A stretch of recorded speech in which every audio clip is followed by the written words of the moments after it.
Hola, soy Ana Catalina Herrera Parra. Y yo soy Maurice Fombés. Trabajamos para el programa CNV Internacional en América Latina. Nuestro principal propósito es la defensa de los derechos de las y los trabajadores en el continente. En esta oportunidad queremos darles la bienvenida a este consultorio laboral minero que busca ofrecer una asesoría legal a los trabajadores de las minas de carbón en Colombia sobre casos concretos de vulneración de derechos fundamentales en lo laboral. Creamos este espacio porque cada vez es más evidente los profundos cambios que ha tenido en la vida de las comunidades y en la vida de los trabajadores y las trabajadoras, las transformaciones que ha tenido el negocio del carbón en el Cesar y La Guajira. Durante esta 2021, por ejemplo, las empresas mineras han suspendido actividades, ha habido despedidos masivos, injustificados, negociaciones poco claras, de retiros voluntarios, todo esto en un clima de poca transparencia y una ausencia total de diálogo con los sindicatos. En Colombia existen territorios completos que dependen de la economía del carbón. Hay miles de trabajadores que han destinado su proyecto de vida a esta actividad económica. Esos señales nos están mostrando que aunque no es eminente el fin del carbón en Colombia aún, sí estamos ante importantes transformaciones del sector, lo que nos obliga a prepararnos a trabajar unidos para una futura transición energética justa que no deja atrás a nadie. Desde CNV Internacional creemos que es fundamental que los y las trabajadoras conozcan sus derechos fundamentales en el trabajo y sepan cómo pueden defenderlos. Y es por esto que les queremos dar la bienvenida al primer live del Consultorio Laboral Minero. Consultorio respaldado por el Colectivo de Trabajadores por una Transición Justa, espacio en el que pertenecen los principales sindicatos del Cesar y de La Guajira de la economía del carbón. Bienvenido a todos.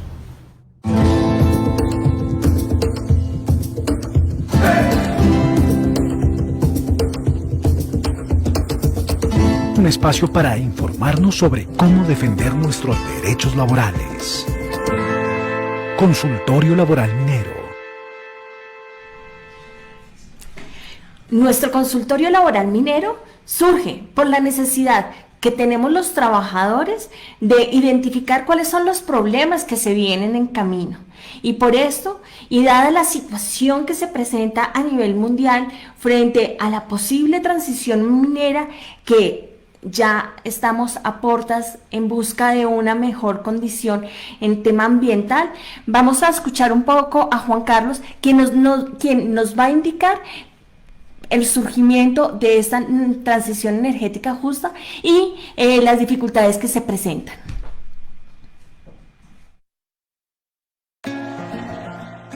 ¿Que es inminente el fin del carbón en Colombia? No, al menos a corto plazo.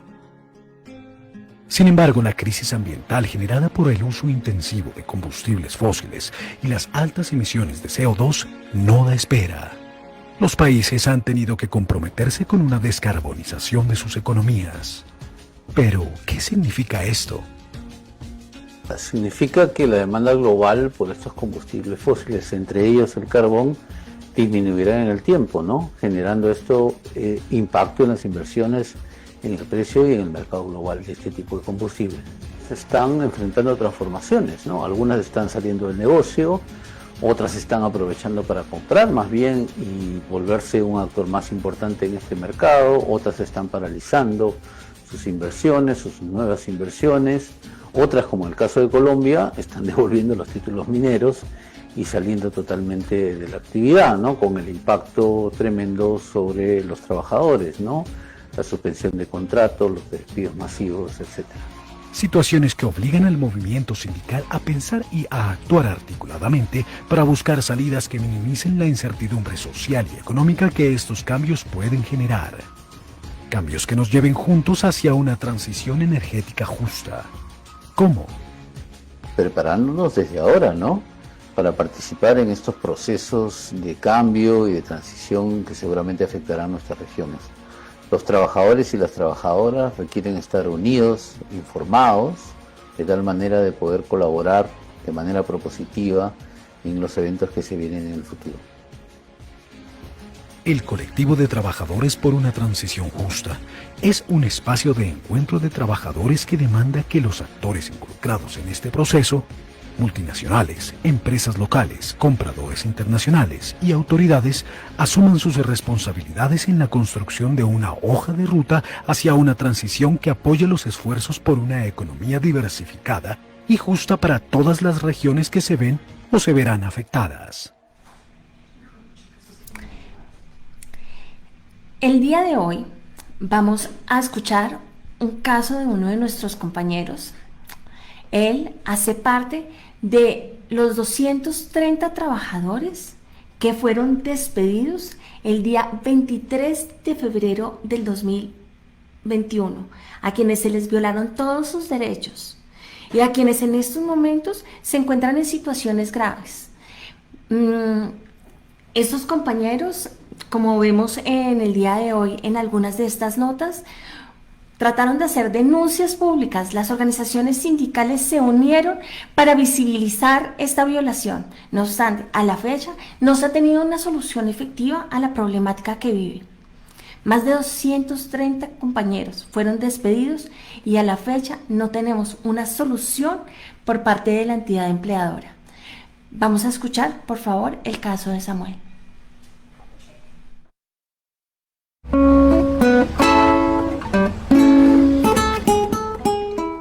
Bueno, mi nombre es Samuel Lemus, tengo 45 años, ingresé a trabajar al Cerrejón el 16 de junio del 2003, fui despedido el 23 de febrero de este año, me desempeñaba como técnico de mantenimiento.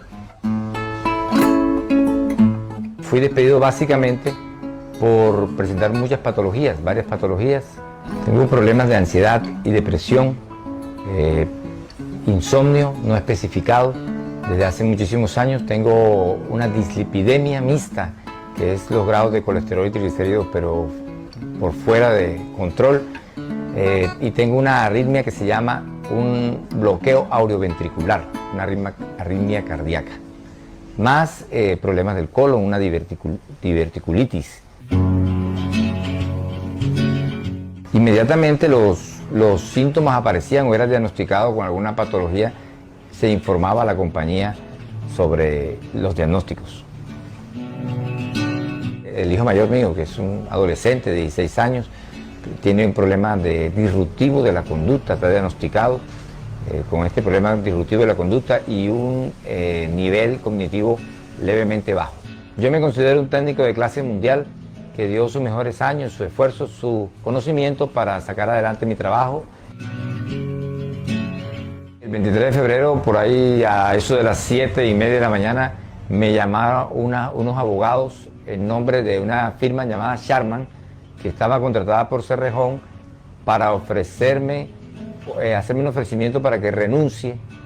Al presentar mi renuncia me ofrecían una cantidad de dinero, pero me daban 2 horas para que lo pensara y con la amenaza inmediata de que si no renunciaba a las 2 horas iba a ser despedido con mucho menos dinero del que me estaban ofreciendo e inclusive con una cantidad más grande de impuestos en retención en la fuente. Creo que di lo mejor de mí y parte de mi juventud allí. Cuando la compañía se entera de mi situación de salud, inmediatamente sacan los cálculos lógicos, que es que con un problema del tamaño que tengo, no puedo seguir haciendo mi trabajo porque es un trabajo extenuante, fuerte. Con todos estos problemas, pues la compañía le salía mucho más fácil despedirme sin justa causa, enviarme a casa, más los problemas que tengo pues con el hijo que necesita mucho soporte en su educación y en su rehabilitación. La compañía lo sabía y han vulnerado los derechos a la vida, a la salud, a la vida digna de un menor y de mi familia. Gracias. Samuel, muchas gracias por contarnos tu caso y muchas gracias por permitirnos llegar a tu casa y escuchar la situación que efectivamente estás viviendo. En estos momentos, lo único que nos queda es mirar cuáles fueron las violaciones que cometió la empresa, mirar qué mecanismos podemos utilizar efectivamente para defender nuestros derechos y qué opciones tenemos. Entonces, en primera instancia vamos a mirar cuáles son nuestros derechos. qué derechos efectivamente no solamente le están violentando a Samuel, porque tal y como él no es solamente la persona afectada. Con un despido se afecta a su núcleo familiar, y más en esta situación donde él, al ser padre cabeza de familia de un joven con unas limitaciones físicas, en este orden de ideas tiene una garantía que fue violentada por la entidad empleadora.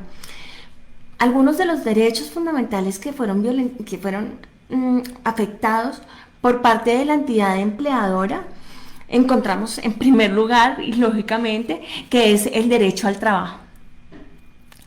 Se está limitando la posibilidad de acceder a este trabajador a un trabajo digno. ¿Por qué? En esta instancia, con una persona con unas limitaciones físicas, ¿qué posibilidades tiene efectivamente de acceder a un buen trabajo en unas condiciones dignas que le permitan desarrollarse y llevar el sustento para su núcleo familiar? Y más si tenemos en cuenta la realidad que vive La Guajira, la realidad que vive en Riohacha, la realidad que vive nuestro país, y más pasando el tema de la pandemia, más viviendo las dificultades que se tienen. ¿Qué posibilidades tiene este trabajador efectivamente de reintegrarse a un puesto de trabajo digno, que sea respetado por un empleador, sabiendo que se encuentra con dificultades médicas? Entonces, artículo 25, derecho al trabajo, violentado por parte de la entidad empleadora. Estabilidad laboral reforzada. Tenemos que tener en cuenta que la estabilidad laboral reforzada no está establecida claramente en la Constitución política. No obstante, este tema ha sido desarrollado ampliamente por la Corte Constitucional, y la Corte nos indica que cuando existen unas garantías especiales o unas protecciones especiales, hagamos de cuenta que es una cobija grande que nos está protegiendo. Cuando existen estas garantías especiales, no me pueden despedir, no me pueden violentar mi derecho. Y en estos momentos estamos hablando de tres aspectos fundamentales. Primero, un trabajador con unas dificultades en el tema médico, con un tema de estabilidad laboral reforzada por tema de salud. 2, el tema de limitación de su hijo, o ya no limitación, de obviamente autorización del Ministerio del Trabajo. Y en este caso, tenemos que tener en cuenta que el Cerrejón despidió a más de 230 trabajadores y no solicitó permiso para dar por terminado el contrato de trabajo. En este orden de ideas, al no haberse solicitado el permiso, se entiende que el despido fue ineficaz. Se debe declarar la ineficacia de la terminación del contrato de trabajo. Frente al salario mínimo, hay que tener en cuenta un tema. Se debe hablar del salario mínimo vital.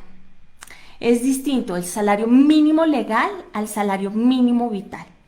En este orden de ideas, a este trabajador se le está dificultando o imposibilitando la posibilidad para adquirir un ingreso que le permita mantener el nivel de vida que tiene actualmente para poder solventar los gastos que el desarrollo de su familia tiene.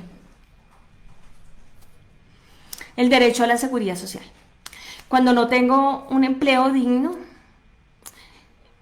no puedo asistir a salud, porque tengamos en cuenta que aunque el principio de la seguridad social es un principio universal y está establecido en el artículo 48, el cual establece que se debe garantizar a todos los habitantes del país el derecho irrenunciable a la seguridad social.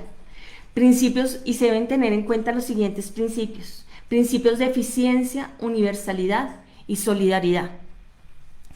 Pero para que efectivamente pueda yo acceder a el servicio de salud, tengo que tener en cuenta dos aspectos. El primero, si tengo un CISBEN, un nivel de CISBEN, que es el permitido para adquirir el régimen subsidiado, puedo ser beneficiaria del beneficio de salud cubierto por el Estado. No obstante, si por X o Y razón mi nivel de CISBEN es más elevado, soy estrato 3, soy estrato 4, ya no puedo acceder al régimen subsidiado. Es decir, tengo que pagar el acceso a la salud. La universalidad planteada en la Constitución no se ve en este caso. Para que Samuel pueda acceder a salud, por lo que tenía un nivel de ingreso que le permitía una vida en condiciones dignas, tiene que cotizar a salud y a pensión. No obstante, sin empleo, las posibilidades se limitan. El derecho a la familia. En este caso, y hay que tener en cuenta este concepto en específico, el derecho a la familia tiene una ampliación de la estabilidad laboral a padre cabeza de familia, y no solamente al padre cabeza de familia, sino al hijo. Como les indicaba inicialmente, al terminarse el contrato de trabajo, se violentan todos los derechos. No solamente los de el padre que fue despedido, sino los del núcleo familiar, porque el sustento que les permitía efectivamente mantener unas condiciones de vida adecuadas fue eliminado por parte de la entidad empleadora sin existir una justa causa para ello. Tenemos que tener en cuenta que efectivamente son sujetos de especial protección constitucional. Y esto tiene una procedencia excepcional frente al tema de la tutela, y ahorita vamos a ingresar a hablar sobre el tema de la tutela y la importancia y las posibilidades que tenemos con este. Y en los momentos en los que efectivamente podemos acceder a la tutela como un mecanismo de protección. Antes de dar inicio, tenemos que plantear que la tutela se encuentra establecida en la Constitución Política de Colombia en el artículo 86 y se encuentra regulada por el decreto 2591 del 91. Cuando hablamos de la tutela, tenemos que tener en cuenta como varios aspectos. Primero, ¿la tutela para qué nos sirve? Para protegernos, proteger nuestros derechos fundamentales. Eso es indispensable. Lo segundo, cuando hablamos de la tutela, no estamos hablando de la posibilidad de recuperar temas económicos, ¿sí? Entonces, por eso se tiene que demostrar efectivamente la afectación flagrante a un derecho fundamental. En el caso de Samuel, al darse por terminado el contrato de trabajo, se le están violentando varios derechos fundamentales, ¿cierto? Estamos hablando del derecho a la salud, el derecho a la familia, el derecho a la seguridad social, el derecho a estabilidad laboral reforzada. Los términos para poder efectivamente obtener esta protección inicialmente serían así. En la primera instancia son 10 días. En estos momentos están un poco más demorados de la cuenta, entonces ya no son 10 días, se nos pueden demorar un poco más. Nos dicen que el reparto, que bueno. Después, si no nos encontramos de acuerdo con la decisión, podemos interponer el recurso, es decir, impugnar este fallo. Y este fallo es estudiado en segunda instancia. En segunda instancia se demoran aproximadamente 20 días, pero como les indico, pueden demorar un poco más y un poco menos. Cuando nos resuelven en forma favorable, dicen, por favor, se resuelva en 48 horas. Le dan a la contraparte solamente 48 horas para que dé una solución efectiva. No podríamos hablar de una tercera instancia, sino una posibilidad. Cuando el fallo es resuelto en segunda instancia, en la parte final encontramos que nos indica que se envíe a la Corte Constitucional para su eventual revisión. Tenemos que tener en cuenta que todas las tutelas llegan a la Corte Constitucional para que eventualmente la Corte escoja algunas. No obstante, se pueden buscar opciones para que efectivamente la Corte la pueda llegar a tener en cuenta, ¿sí? No es que efectivamente pueda suceder, pero uno puede buscar recurrir a la Defensoría del Pueblo para que por favor ejerza actuaciones en favor mío y mi acción pueda ser estudiada por la Corte Constitucional. En el caso de don Samuel, ¿qué observamos? Él a la fecha ya radicó acciones de tutela, tanto en primera como en segunda instancia. Desafortunadamente, los resultados no han sido favorables, porque hay que tener en cuenta que se debe ser muy concreto al momento de efectuarse la acción de tutela. Y no solo esto, las decisiones son tomadas por jueces y a veces debemos, o por personas, y debemos de ser como muy claros en el momento de solicitar estos derechos y de demostrarle efectivamente al juez que existe una violación flagrante a mis derechos, porque siempre, tengan la certeza, siempre la contraparte, es decir, en este caso, el cerrejón va a decir que actuó en legal forma, que nunca se le violentaron los derechos, que es el mejor empleador, que es producto de la pandemia, que es producto del cierre de las minas, que es producto de la transición energética que no termina siendo tan justa, ¿no? Porque si estamos hablando de una transición energética, como hablábamos inicialmente, ¿qué tan justo puede ser que me despidan 230 trabajadores? Entonces, esos son aspectos que al parecer no fueron tenidos en cuenta por los jueces. En estos momentos se está revisando el caso para mirar la posibilidad de una revisión por la Corte Constitucional. Pero como se indica, digamos que no es una garantía que esto suceda. Bueno, pero digamos que hubiera pasado y que se hubiera logrado que el fallo saliera a favor de don Samuel, o bueno, aún podemos esperar eso con la Corte. ¿Qué pasa si la empresa no cumple las 48 horas? Pues si la empresa no cumple las 48 horas, yo puedo instaurar un desacato, que es decirle al señor juez, mire señor juez, el empleador no ha dado cumplimiento a su decisión. Y se puede solicitar hasta pena privativa de la libertad. Yo quería,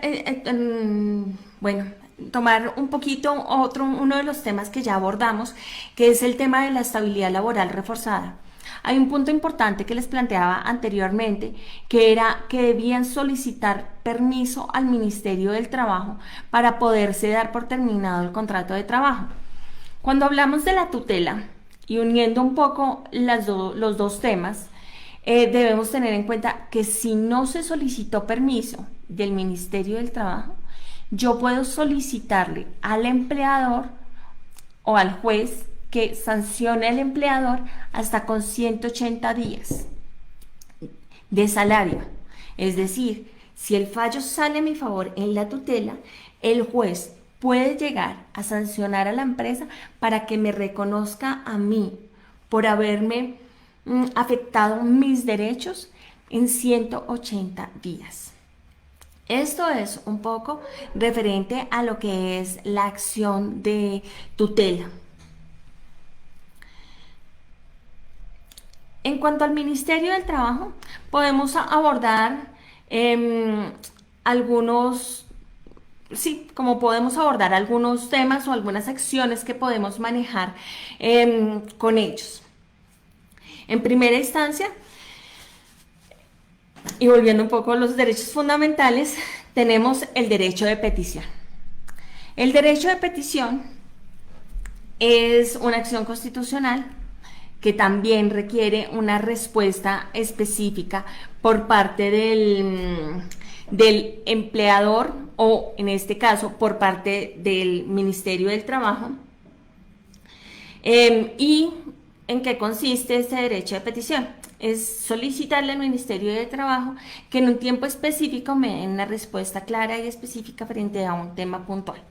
En este momento, bueno, se tenían 15 días, actualmente con el tema de la pandemia ya vamos en 30 días. El derecho de petición está establecido en el artículo 23 de la Constitución Política de Colombia y en el artículo 5 y siguientes del Código Contencioso Administrativo. Frente a la denuncia, nosotros podemos ir efectivamente al Ministerio del Trabajo y decirle que vamos a instaurar una denuncia por la violación efectiva de los derechos y solicitarle al ministerio que haga seguimiento para determinar efectivamente la protección o no de estos derechos. Y este tema me parece interesantísimo y voy a traer a colación un caso puntual. Los trabajadores de Aguas de Colombia, que es otro tema, pero radicaron un documento en el Ministerio del Trabajo y el Ministerio del Trabajo sanciona a la empresa indicándole que estos trabajadores, y hace la relación de todos los trabajadores, fueron despedidos y se demostró la estabilidad laboral, demostraron las garantías que tenían y la violación por parte del empleador. Este documento, aunque no me ordenó el reintegro, sí me sirve para todos los procesos ordinarios laborales que se están llevando, que están encaminados a demostrar efectivamente la estabilidad laboral reforzada y la protección que se tiene y la protección que tienen los trabajadores.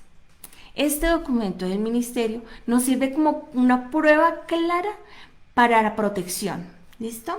Esto es más o menos las acciones que tenemos ante el Ministerio del Trabajo. Son un mecanismo, a veces no son muy ágiles, pero podemos recurrir a ellas porque puede llegar a sancionar a la entidad empleadora, como ha ocurrido, o nos pueden servir como herramientas para buscar una solución más efectiva ante un juez del trabajo. Y más cuando logramos demostrar que no fui solo yo a quien violaron los derechos, sino que la empresa es una entidad que en forma constante está realizando y ejerciendo actuaciones en contra de los trabajadores. Y bueno, entramos ya en la demanda ordinaria laboral. La demanda ordinaria laboral, ya cuando se han agotado los otros mecanismos, como fue la acción de tutela, como fue la acción de tutela, como fue las acciones ante el Ministerio del Trabajo. Bueno, también tenemos el derecho de petición ante el empleador, que eso lo abordamos con antelación también dentro de los documentos que se pueden presentar. Ahora vamos a ingresar a la demanda ordinaria laboral. Para la demanda ordinaria laboral, sí se requiere efectivamente que se presente con un abogado. Las otras actuaciones legales no requieren, no es indispensable que tengan un abogado. Para la demanda ordinaria laboral, sí. Los derechos en laboral prescriben a los 3 años, es decir, que si en estos momentos ustedes hacen parte del grupo de trabajadores que fue despedido, puede iniciar su demanda ordinaria laboral y se encuentra dentro del tiempo legal. Generalmente se tienen 2 instancias y de acuerdo a la cuantía se maneja primera y segunda instancia. Si el monto es muy grande y encontramos un error frente a la decisión emitida por el tribunal, podemos irnos a recurso extraordinario de casación, aunque esto es, bueno, se requiere un procedimiento específico. Y lo que vamos a ir a decir al señor juez es: señor juez, en estos momentos me encuentro con el desconocimiento de mis derechos, y tenemos que mostrarle absolutamente todo, con todos los documentos, que efectivamente existe una violación a los derechos de los trabajadores. Y voy a unir un poco dos temas, que es lo de la tutela y que es la demanda ordinaria laboral. Porque en la tutela me pueden indicar a mí que la tutela es de carácter transitorio. ¿Y qué quiere decir esto? Que aunque que debo de instaurar una demanda ordinaria laboral dentro de los 4 meses siguientes. En este orden de ideas queda más o menos abordado el tema. Podemos retomar mayores aspectos en próximas oportunidades, y si tenemos algunas inquietudes o preguntas en el momento, podemos revisarlas para mirar a ver la posibilidad de entrar a responderles. Estamos en este instante en vivo para que ustedes puedan hacer sus preguntas y podamos entrar a resolverlas. Para eso estamos en estos momentos.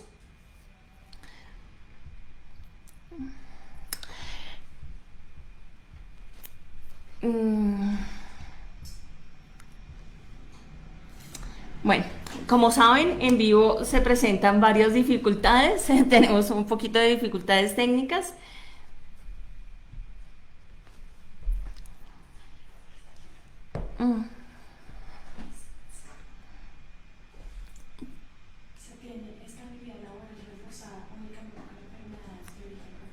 Bueno, me están indicando que una de las preguntas es que si se tiene estabilidad laboral reforzada únicamente cuando se tiene una enfermedad de origen común. Y esta pregunta me parece a mí absolutamente interesante. ¿Por qué? Porque algunas personas nos han indicado esto con antelación. ¿Y qué quiere decir esto? Que si solamente... que si cuando tengo una enfermedad de origen común me pueden despedir, no me pueden despedir. La estabilidad laboral reforzada se adquiere tanto cuando tengo una enfermedad de origen común como cuando tengo una enfermedad de origen profesional. En eso consiste la estabilidad laboral y en eso consiste la garantía. Y la Corte Constitucional ha sido muy claro que ni siquiera se requiere tener un porcentaje específico o una calificación para determinar efectivamente la estabilidad. Si yo logro mostrar que ya tengo unas patologías, que tengo unas enfermedades, esto ya es una justa causa y esto me genera la protección que hablábamos inicialmente. ¿Tenemos más inquietudes? Sí. Pregúntame, ¿cuál es el requisito para poder adquirir la pensión de invalidez así no haya cumplido? Me preguntan, ¿cuál es el requisito para adquirir la pensión de invalidez así no haya cumplido la edad? Bueno, ¿cuál es el requisito? El requisito para obtener la pensión de invalidez, hay varios temas que podemos abordar acá. Hay un tema que es la incapacidad permanente parcial. ¿Qué quiere decir incapacidad permanente parcial? Voy a poner un ejemplo. Un trabajador pierde un dedo. Esto genera una incapacidad. Pongamos mejor el dedo gordo porque ya perdería la pinza. Un trabajador pierde un dedo. Esto es permanente, pero es parcial porque tiene pues 9 dedos más, ¿cierto? Esto se llama incapacidad permanente parcial y el porcentaje es del 5 al 49.9%. Cuando supero este 49.9% y llego al 50%, ya se llama incapacidad, ya tengo derecho a la pensión por invalidez, porque ya me encuentro incapacitado para desarrollar las actividades para las cuales fui contratado. Y hay otro tema que debemos de tener acá en cuenta, porque si el trabajador tenía la función de de coger algunos objetos, ¿cierto? Ya no puede realizarlo. Es decir, tiene que existir una reubicación de un puesto de trabajo y tienen que asignarle nuevas funciones de acuerdo a las nuevas características que él tiene. Cuando hablamos con don Samuel y hemos escuchado en varios compañeros que tienen estas situaciones, observamos que estos compañeros no pueden desarrollar sus funciones en las mismas condiciones. ¿Por qué? Porque se está limitando la posibilidad para el desarrollo y el empleador debe siempre buscar el mecanismo adecuado para poder asignarle la función a la que él se encuentre apto, independientemente de que sea de origen común o que sea de origen profesional. Y en este momento con el tema del COVID lo hemos visto mucho, ya que muchos trabajadores han adquirido temas respiratorios, de dificultad respiratoria, y no han podido desarrollar o reintegrarse a su puesto de trabajo como lo venían haciendo. Entonces observamos que no solamente tiene que plantearse frente al tema de enfermedades de origen común, profesional, sino que también las enfermedades de origen común también entran dentro de la protección especial. Y una de las preguntas que nos estaban planteando es esta: si mi porcentaje de incapacidad no afecta mi desempeño laboral, ¿tengo la obligación de reintegrarme a mi puesto de trabajo? Tal y como abordábamos o como lo tratábamos en la pregunta anterior, efectivamente, sí debes reintegrarte a tu puesto de trabajo. Si ya no estás incapacitado, debes reintegrarte a tu puesto de trabajo. No obstante, el empleador debe velar para que efectivamente las condiciones sean las adecuadas. Y antes de reintegrarte después de una incapacidad, debe hacerte un examen médico de ingreso. Y este examen médico de ingreso dará efectivamente las condiciones adecuadas para que sepamos si efectivamente puede reintegrarse o no al trabajo que venía desempeñando. Y me envían voy a leer tal cual, como me indican. Yo también fui despedido de Cerrejón el 23 de febrero. Estoy reintegrado en primera instancia y la empresa impugnó el fallo. Y lleva casi 4 meses esperando la segunda instancia. ¿Qué debe hacer? Bueno, en primer lugar, me parece a mí que sería importante conocer el número del proceso. Podríamos pasar un derecho de petición al juzgado, podríamos hacer un memorial al juzgado solicitando la información.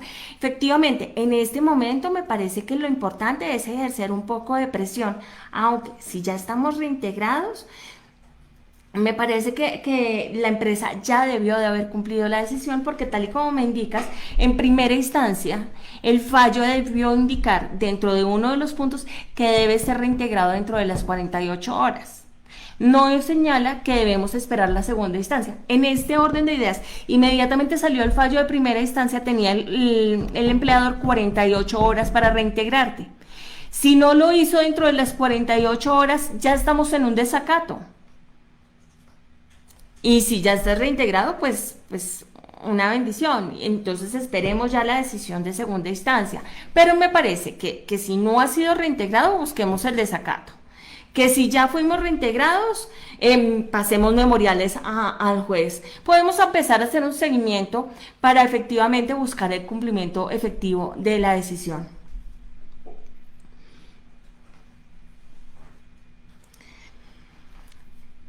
Bueno. Tenemos varias personas que tienen inquietudes frente a la forma en la que se pueden comunicar con nosotros y cómo podemos efectivamente buscar una asesoría efectiva.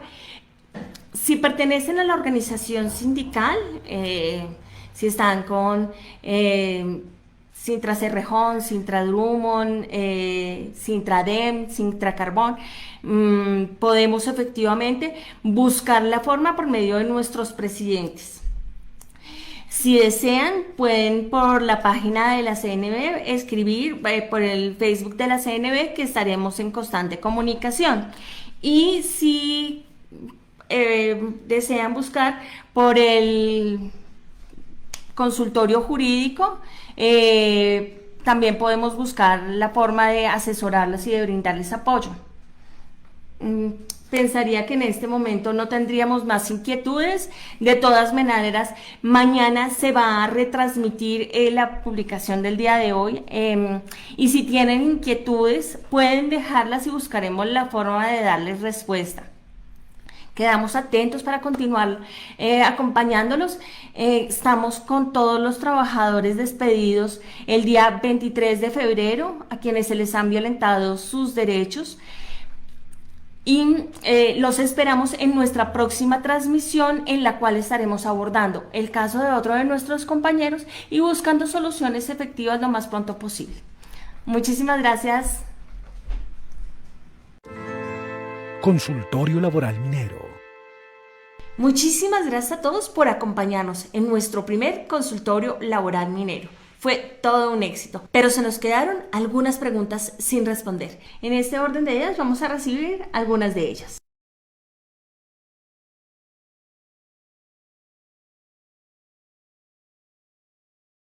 Muchísimas gracias por la pregunta, y creo que en realidad es muy importante y puede sucederle a cualquier trabajador. Este tema es absolutamente delicado porque efectivamente tenemos que tener en cuenta que después de cierto tiempo el trabajador puede ser recalificado, y en muchas oportunidades la pérdida de la capacidad laboral ya no es el 50%, sino que es inferior. En este orden de ideas, el empleador está en la obligación de reintegrarlo en el puesto de trabajo, y es un derecho y una garantía que tiene. Efectivamente, usted ya debería de estar reintegrado en su puesto de trabajo, y el reintegro, como lo indicamos en la charla que se realizó, el reintegro se debe realizar o se debe ejecutar planteando las restricciones médicas establecidas por el médico tratante.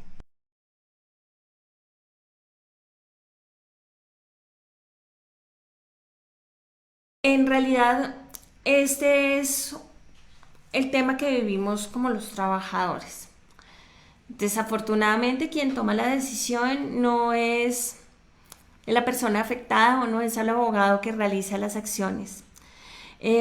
No obstante, primera instancia, pues toca mirar cómo fueron redactadas las acciones de tutela, si efectivamente estaban bien hechas y si cumplían con los requisitos.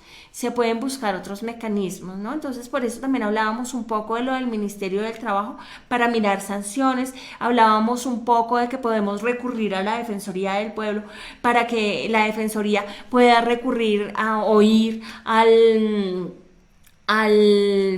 directamente a la Corte y solicitar la revisión, solicitarle a la Procuraduría Delegada de Asuntos Laborales que haga una revisión exhaustiva y demostrarle la violación de nuestros hechos. Creo que podemos mirar como varios panoramas, no solamente tener como la acción de tutela como el único mecanismo de defensa de nuestros derechos, pero podemos mirar otras opciones y efectivamente denunciar. Si nos quedamos callados y si no decimos nada, es lo más perjudicial para nuestros derechos. Por eso también es importante que nos afiliemos a organizaciones sindicales, porque la unión es la que hace la fuerza.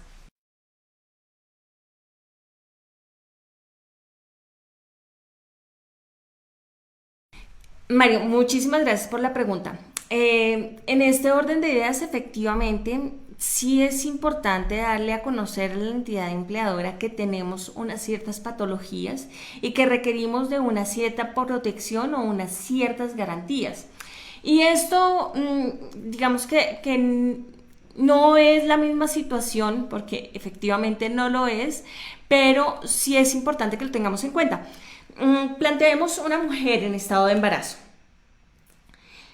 Si la mujer es despedida y nunca informó al empleador que efectivamente estaba embarazada, ¿cómo podemos decirle al empleador que debió garantizar la maternidad y el derecho del niño si nunca se le informó? Es distinto, ¿sí? Es distinto si ya tiene 5 meses y la barriga es grandísima, pues es evidente, así no le haya informado ya es notorio.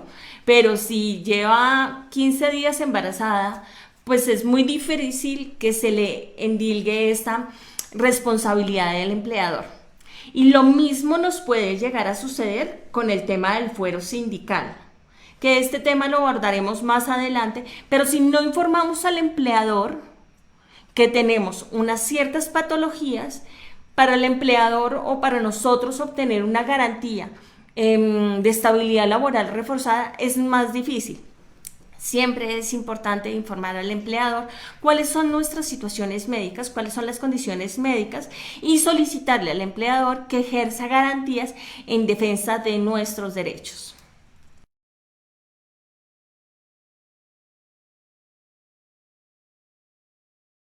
Teniendo en cuenta que tenemos algunas preguntas referentes a los términos, bueno, frente a la acción de tutela, si la acción de tutela fue fallada a favor, la entidad empleadora tiene 48 horas en dar cumplimiento y nosotros, si fue transitoria, tenemos un total de 4 meses para poder instaurar la acción, la demanda ordinaria laboral. Para hacer una demanda ordinaria laboral tengo 3 años. Esto para un proceso ordinario laboral. Más adelante abordaremos otro tema que es frente a los fueros y otras garantías, que los términos son distintos, pero frente a la demanda ordinaria laboral son 3 años. ¿Y cuánto tiempo puede llegar a demorar un proceso? En realidad les puedo decir que pueden durar, dependiendo del juez, años o sí, años, varios años, la verdad.